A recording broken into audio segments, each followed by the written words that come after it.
10 novembre, Marc, chapitre 11, chapitre 12, chapitre 13, chapitre 14, chapitre 15, chapitre 16. Lorsqu'ils approchèrent de Jérusalem et qu'ils furent près de Bethphagée et de Béthanie vers la montagne des Oliviers, Jésus envoya 2 de ses disciples en leur disant: « Allez au village qui est devant vous. Dès que vous y serez entrés, vous trouverez un anneau attaché sur lequel aucun homme ne s'est encore assis. Détachez-le et amenez-le. Si quelqu'un vous dit: « Pourquoi faites-vous cela ?» répondez: « Le Seigneur en a besoin. » Et à l'instant, il le laissera venir. Les disciples, étant allés, trouvèrent l'anneau attaché dehors près d'une porte au contour du chemin et ils le détachèrent. Quelques-uns de ceux qui étaient là leur dirent: « Que faites-vous? Pourquoi détachez-vous cet anneau ?» Ils répondirent comme Jésus l'avait dit, et on les laissa aller. Ils amenèrent à Jésus l'anneau sur lequel ils jetèrent leurs vêtements, et Jésus s'assit dessus. Beaucoup de gens étendirent leurs vêtements sur le chemin, et d'autres des branches qu'ils coupèrent dans les champs. Ceux qui précédaient et ceux qui suivaient Jésus criaient: « Hosanna, béni soit celui qui vient au nom du Seigneur. Béni soit le règne qui vient, le règne de David, notre Père. Hosanna dans les lieux très hauts. » Jésus entra à Jérusalem dans le temple. Quand il eut tout considéré, comme il était déjà tard, il s'en alla à Béthanie avec les 12. Le lendemain, après qu'ils furent sortis de Béthanie, Jésus eut faim. Apercevant de loin un figuier qui avait des feuilles, il alla voir s'il y trouverait quelque chose. Et s'en étant approché, il ne trouva que des feuilles, car ce n'était pas la saison des figues.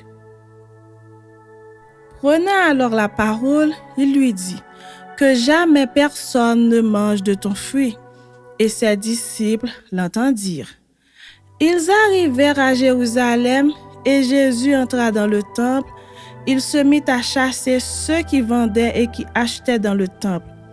Il renversa les tables des changeurs et les sièges des vendeurs de pigeons. Et il ne laissait personne transporter aucun objet à travers le temple. Et il enseignait et disait: « N'est-il pas écrit: ma maison sera appelée une maison de prière pour toutes les nations?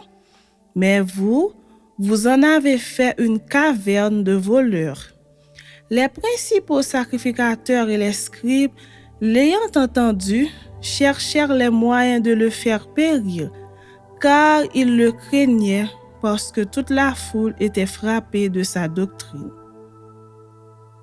Quand le soir fut venu, Jésus sortit de la ville. Le matin, en passant, les disciples virent le figuier séché jusqu'aux racines. Pierre, se rappelant ce qui s'était passé, dit à Jésus: « Rabbi, regarde, le figuier que tu as maudit a séché. » Jésus prit la parole et leur dit: « Ayez foi en Dieu. Je vous le dis en vérité, si quelqu'un dit à cette montagne: « ôte-toi de là et jette-toi dans la mer », et s'il ne doute point en son cœur, mais croit que ce qu'il dit arrive, il le verra s'accomplir. C'est pourquoi je vous dis, tout ce que vous demanderez en priant, croyez que vous l'avez reçu et vous le verrez s'accomplir. Et lorsque vous êtes debout faisant votre prière, si vous avez quelque chose contre quelqu'un, pardonnez, afin que votre Père qui est dans les cieux vous pardonne aussi vos offenses. Mais si vous ne pardonnez pas, votre Père qui est dans les cieux ne vous pardonnera pas non plus vos offenses. » Ils se rendirent de nouveau à Jérusalem Et pendant que Jésus se promenait dans le temple, les principaux sacrificateurs, les scribes et les anciens vinrent à lui et lui dirent: Par quelle autorité fais-tu ces choses et qui t'a donné l'autorité de les faire? Jésus leur répondit: Je vous adresserai aussi une question. Répondez-moi et je vous dirai par quelle autorité je fais ces choses. Le baptême de Jean venait-il du ciel ou des hommes? Répondez-moi. Mais ils raisonnèrent ainsi entre eux. Si nous répondons du ciel, il dira: Pourquoi donc n'avez-vous pas cru en lui? Et si nous répondons des hommes, ils craignaient le peuple, car tous tenaient réellement Jean pour un prophète. Alors ils répondirent à Jésus: Nous ne savons. Et Jésus leur dit: Moi non plus, je ne vous dirai pas par quelle autorité je fais ces choses. Chapitre 12. Jésus se mit ensuite à leur parler en parabole. Un homme planta une vigne, il l'entoura d'une haie, creusa un pressoir et bâtit une tour. Puis il la ferma à des vignerons et quitta le pays. Au temps de la récolte, il envoya un serviteur vers les vignerons pour recevoir d'eux une part du produit de la vigne. S'étant saisis de lui, ils le battirent et le renvoyèrent à vide. Il envoya de nouveau vers eux un autre serviteur, ils le frappèrent à la tête et l'outragèrent. Il en envoya un troisième qu'ils tuèrent, puis plusieurs autres qu'ils battirent ou tuèrent. Il avait encore un fils bien-aimé, il l'envoya vers eux, le dernier, en disant: Ils auront du respect pour mon fils. Mais ces vignerons dirent entre eux: Voici l'héritier. Venez, tuons-le, et l'héritage sera à nous. Et ils se saisirent de lui, le tuèrent et le jetèrent hors de la vigne. Maintenant, que fera le maître de la vigne? Il viendra, fera périr les vignerons et il donnera la vigne à d'autres. N'avez-vous pas lu cette parole de l'Écriture? La pierre qu'ont rejetée ceux qui bâtissaient est devenue la principale de l'angle. C'est par la volonté du Seigneur qu'elle l'est devenue, et c'est un prodige à nos yeux. Ils cherchaient à se saisir de lui, mais ils craignaient la foule. Ils avaient compris que c'était pour eux que Jésus avait dit cette parabole. Et ils le quittèrent et s'en allèrent. Ils envoyèrent auprès de Jésus quelques-uns des pharisiens et des hérodiens afin de le surprendre par ses propres paroles. Et ils vinrent lui dire: Maître, nous savons que tu es vrai et que tu ne t'inquiètes de personne, car tu ne regardes pas à l'apparence des hommes et tu enseignes la voie de Dieu selon la vérité. Est-il permis ou non de payer le tribut à César? Devons-nous payer ou ne pas payer? Jésus, connaissant leur hypocrisie, leur répondit: Pourquoi me tentez-vous? Apportez-moi un denier, afin que je le voie. Ils en apportèrent un, et Jésus leur demanda: De qui sont cette effigie et cette inscription? De César, lui répondirent-ils. Alors il leur dit: Rendez à César ce qui est à César, et à Dieu ce qui est à Dieu. Et ils furent à son égard dans l'étonnement. Les Sadducéens qui disent qu'il n'y a point de résurrection vinrent auprès de Jésus et lui firent cette question: Maître, voici ce que Moïse nous a prescrit. Si le frère de quelqu'un meurt et laisse une femme sans avoir d'enfant, son frère épousera sa veuve et suscitera une postérité à son frère. Or, il y avait 7 frères. Le premier se maria et mourut sans laisser de postérité. Le second prit la veuve pour femme et mourut sans laisser de postérité. Il en fut de même du troisième. et aucun des 7 ne laissa de postérité. Après eux tous, la femme mourut aussi. À la résurrection, duquel d'entre eux sera-t-elle la femme? Car les 7 l'ont eue pour femme. Jésus leur répondit, « N'êtes-vous pas dans l'erreur parce que vous ne comprenez ni les Écritures ni la puissance de Dieu? Car à la résurrection des morts, les hommes ne prendront point de femmes ni les femmes de mari, mais ils seront comme les anges dans les cieux. Pour ce qui est de la résurrection des morts, n'avez-vous pas lu dans le livre de Moïse ce que Dieu lui dit à propos du buisson? Je suis le Dieu d'Abraham, le Dieu d'Isaac et le Dieu de Jacob. Dieu n'est pas Dieu des morts, mais des vivants. Vous êtes grandement dans l'erreur. » Un des scribes qui les avait entendus discuter, sachant que Jésus avait bien répondu aux Sadducéens, s'approcha et lui demanda, « Quel est le premier de tous les commandements? » Jésus répondit, « Voici le premier. Écoute, Israël, le Seigneur notre Dieu est l'unique Seigneur. Et tu aimeras le Seigneur ton Dieu de tout ton cœur, de toute ton âme, de toute ta pensée et de toute ta force. Voici le second. Tu aimeras ton prochain comme toi-même. Il n'y a pas d'autre commandement plus grand que cela. » Le scribe lui dit, « Bien maître, tu as dit avec vérité que Dieu est unique et qu'il n'y en a point d'autre que lui, et que l'aimer de tout son cœur, de toute sa pensée, de toute son âme et de toute sa force, et aimer son prochain comme soi-même, c'est plus que tous les holocaustes et tous les sacrifices. » Jésus, voyant qu'il avait répondu avec intelligence, lui dit, « Tu n'es pas loin du royaume de Dieu, et personne n'osa plus lui proposer des questions. » Jésus, continuant à enseigner dans le temple, dit, « Comment les scribes disent-ils que le Christ est fils de David? David lui-même, animé par l'Esprit Saint, a dit, « Le Seigneur a dit à mon Seigneur, assieds-toi à ma droite jusqu'à ce que je fasse de tes ennemis ton marchepied. » David lui-même l'appelle Seigneur. Comment donc est-il son fils? Et une grande foule l'écoutait avec plaisir.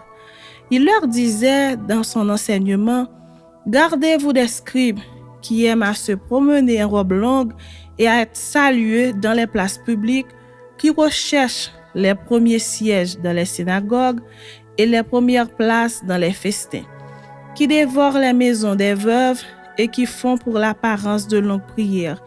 Ils seront jugés plus sévèrement. » Jésus, s'étant assis vis-à-vis du trône, regardait comment la foule y mettait de l'argent.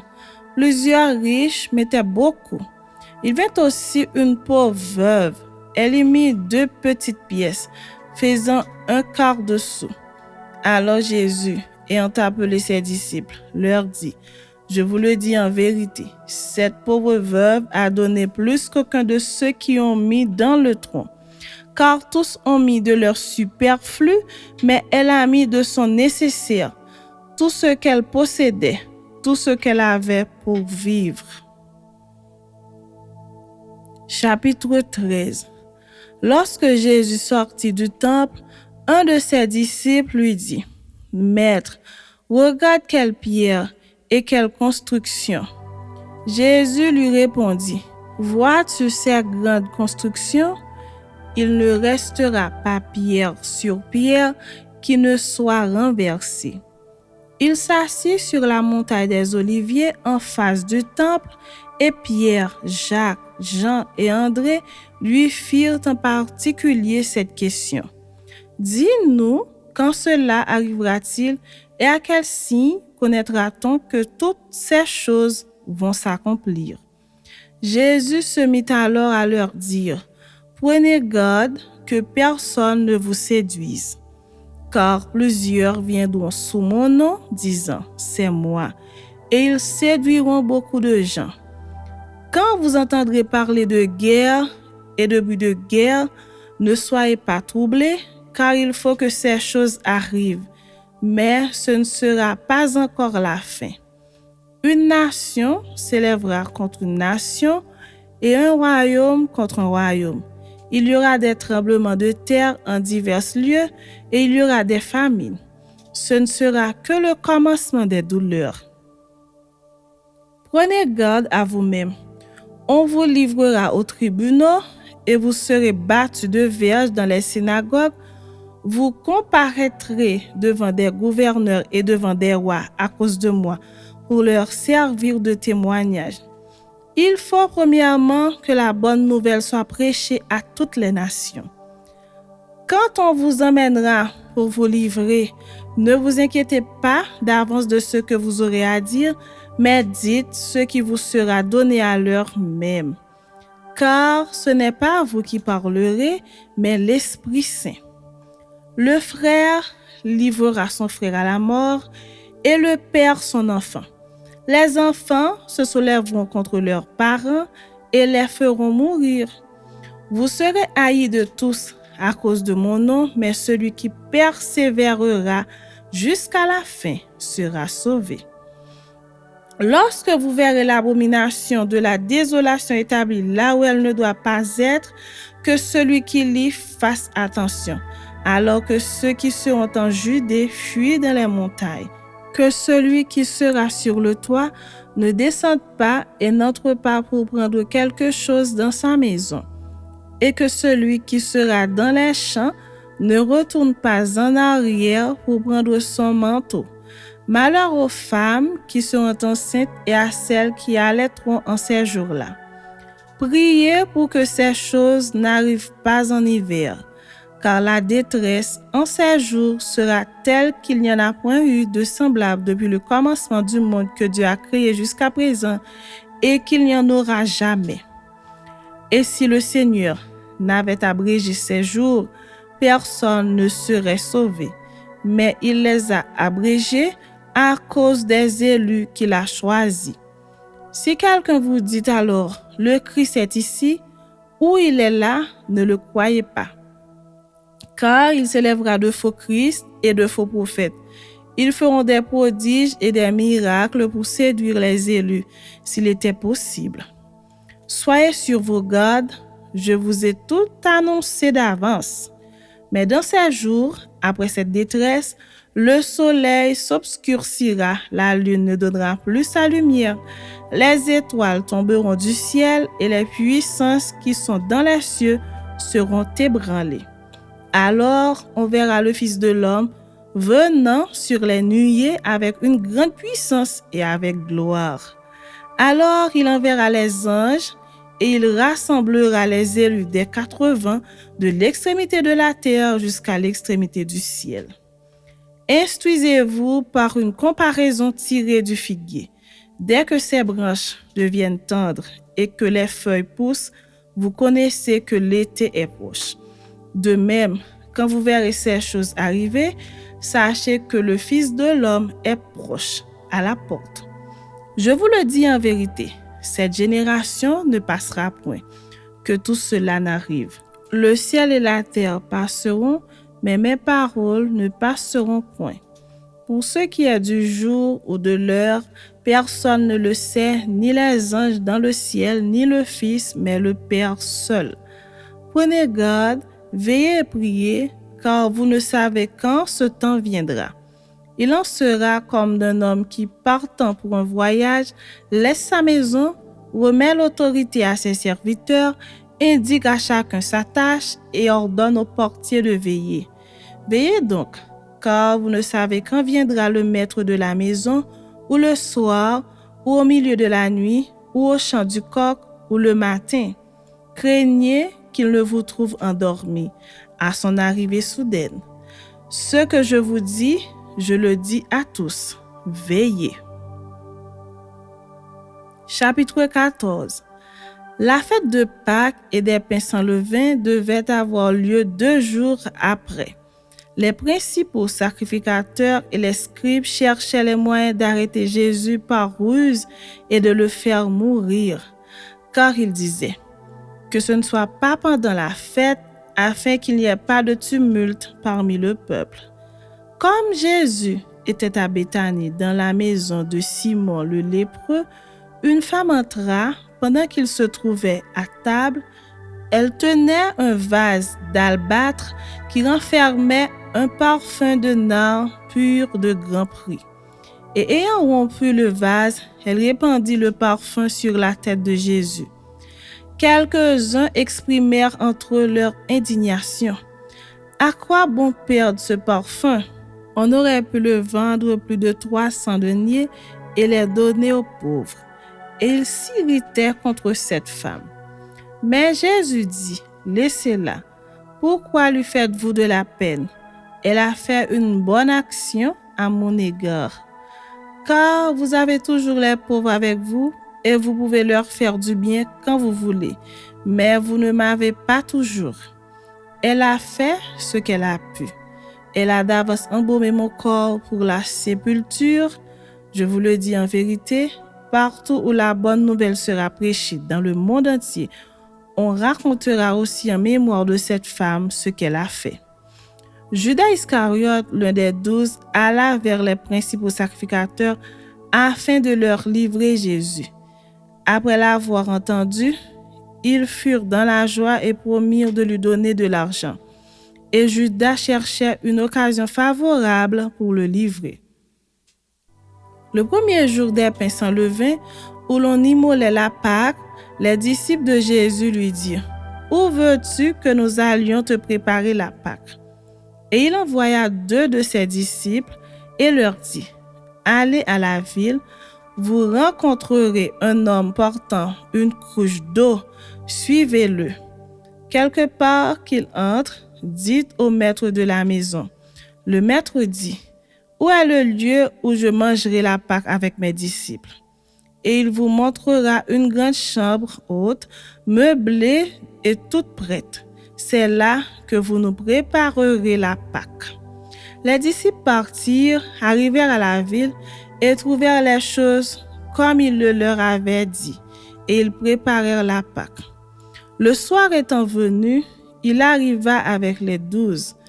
Pendant qu'ils étaient à table et qu'ils mangeaient, Jésus dit, « Je vous le dis en vérité, l'un de vous qui mange avec moi me livrera. » Ils commencèrent à s'attrister et à lui dire, l'un après l'autre, « Est-ce moi? » Il leur répondit, « C'est l'un des 12 qui met avec moi la main dans le plat. »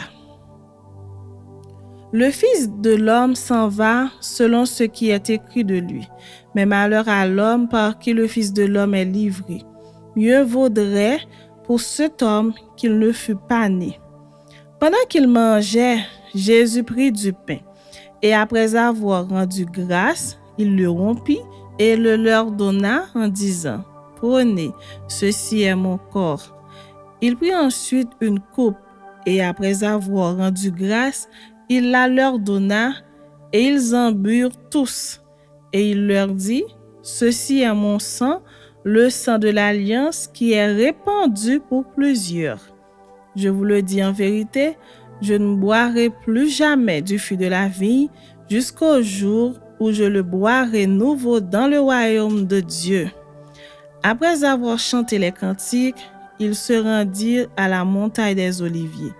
Jésus leur dit, « Vous serez tous scandalisés, car il est écrit, « Je frapperai le berger et les brebis seront dispersées. Mais, après que je serai ressuscité, je vous précéderai en Galilée. » Pierre lui dit, « Quand tous seraient scandalisés, je ne serai pas scandalisé. » Et Jésus lui dit, « Je te le dis en vérité, toi, aujourd'hui, cette nuit même, avant que le coq chante 2 fois, tu me renieras 3 fois. » Mais Pierre reprit plus fortement, « Quand il me faudrait mourir avec toi, je ne te renierai pas. » Et tous dirent la même chose. Ils allèrent ensuite dans un lieu appelé Gethsémane, et Jésus dit à ses disciples, « Asseyez-vous ici, pendant que je prierai. » Il prit avec lui Pierre, Jacques et Jean, et il commença à éprouver de la frayeur et des angoisses. Il leur dit, « mon âme est triste jusqu'à la mort. Restez ici et veillez. Puis, ayant fait quelques pas en avant, il se jeta contre terre et pria que s'il était possible, cette heure s'éloignât de lui. Il disait, « Abba, Père, toutes ces choses te sont possibles. Éloigne de moi cette coupe. Toutefois, non pas ce que je veux, mais ce que tu veux. » Et il vint vers les disciples qu'il trouva endormis. Et il dit à Pierre, « Simon, tu dors, tu n'as pu veiller 1 heure. Veillez et priez, afin que vous ne tombiez pas en tentation. L'esprit est bien disposé, mais la chair est faible. » Il s'éloigna de nouveau et fit la même prière. Il revint et les trouva encore endormis, car leurs yeux étaient appesantis. Ils ne surent que lui répondre. Il revint pour la 3e fois et leur dit, « Dormez maintenant et reposez-vous.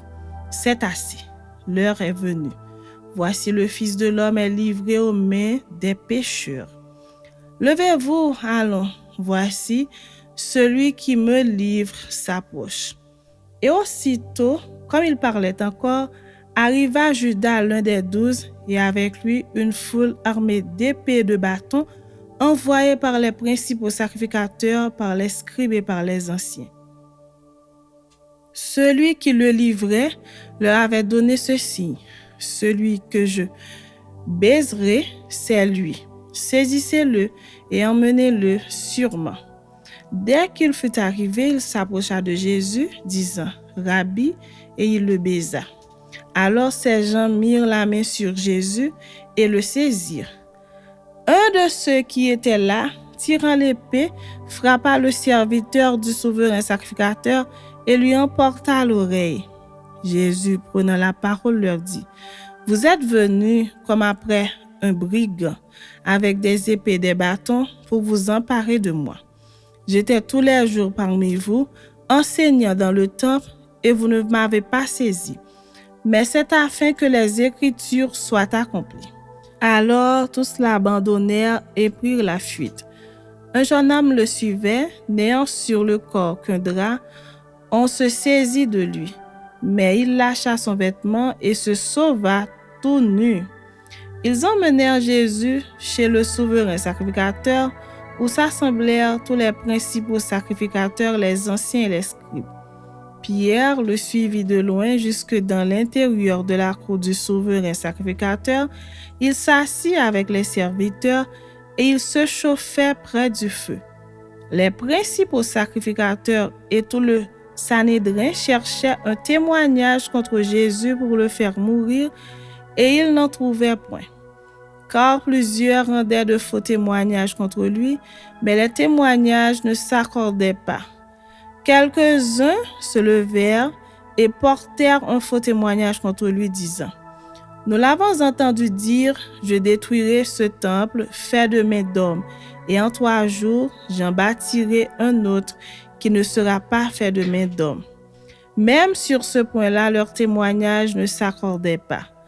Alors le souverain sacrificateur, se levant au milieu de l'assemblée, interrogea Jésus et dit, « Ne réponds-tu rien?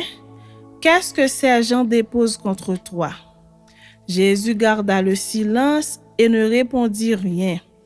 Le souverain sacrificateur l'interrogea de nouveau et lui dit, « Es-tu le Christ, le Fils du Dieu béni? » Jésus répondit, « Je le suis. Et vous verrez le Fils de l'homme assis à la droite de la puissance de Dieu et venant sur les nuées du ciel. » Alors le souverain sacrificateur déchira ses vêtements et dit, « Qu'avons-nous encore besoin de témoins? Vous avez entendu le blasphème, que vous ensemble, tous le condamnèrent comme méritant la mort. Et quelques-uns se mirent à cracher sur lui, à lui voiler le visage et à le frapper à coups de poing en lui disant, « Devine. » Et les serviteurs le reçurent en lui donnant des soufflets. Pendant que Pierre était en bas dans la cour, il vint une des servantes du souverain sacrificateur. Voyant Pierre qui se chauffait, elle le regarda et lui dit, « Toi aussi, tu étais avec Jésus de Nazareth. » Il le nia, disant, « Je ne sais pas, je ne comprends pas ce que tu veux dire. » Puis il sortit pour aller dans le vestibule et le coq chanta. La servante, l'ayant vu, se mit de nouveau à dire à ceux qui étaient présents, « Celui-ci est de ces gens-là. » Et il le nia de nouveau. Peu après, ceux qui étaient présents dirent encore à Pierre, « Certainement, tu es de ces gens-là, car tu es galiléen. » Alors il commença à faire des imprécations et à jurer, « Je ne connais pas cet homme dont vous parlez. » Aussitôt, pour la seconde fois, le coq chanta. Et Pierre se souvint de la parole que Jésus lui avait dite, « Avant que le coq chante 2 fois, tu me renieras 3 fois. » Et en y réfléchissant, il pleurait. Chapitre 15. Dès le matin, les principaux sacrificateurs tinrent conseil avec les anciens et les scribes et tout le Sanhédrin. Après avoir lié Jésus, ils l'emmenèrent et le livrèrent à Pilate. Pilate l'interrogea. « Es-tu le roi des Juifs ?» Jésus lui répondit, « Tu le dis. » Les principaux sacrificateurs portèrent contre lui plusieurs accusations. Pilate l'interrogea de nouveau. « Ne réponds-tu rien? Vois de combien de choses il t'accuse. » Et Jésus ne fit plus aucune réponse, ce qui étonna Pilate. À chaque fête, il relâchait un prisonnier, celui que demandait la foule. Il y avait en prison un nommé Barabbas avec ses complices pour un meurtre qu'ils avaient commis dans une sédition.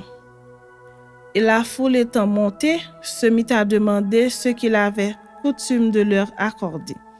Pilate leur répondit, « Voulez-vous que je vous relâche le roi des Juifs ?»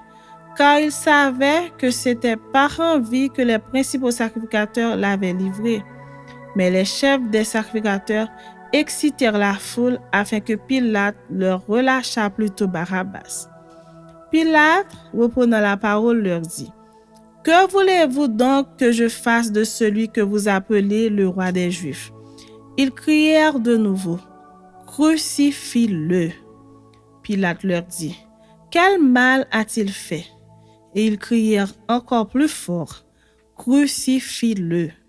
Pilate, voulant satisfaire la foule, leur relâcha Barabbas, et après avoir fait battre de verges Jésus, il le livra pour être crucifié. Les soldats conduisirent Jésus dans l'intérieur de la cour, c'est-à-dire dans le prétoire, et ils assemblèrent toute la cohorte. Ils le revêtirent de pourpre et posèrent sur sa tête une couronne d'épines qu'ils avaient tressée. Puis, ils se mirent à le saluer. « Salut, roi des Juifs !» Et ils lui frappaient la tête avec un roseau, crachaient sur lui, et fléchissant les genoux, ils se prosternaient devant lui.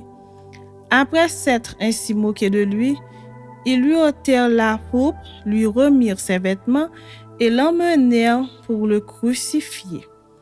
Ils forcèrent à porter la croix de Jésus un passant qui revenait des champs, Simon de Cyrène, père d'Alexandre et de Rufus.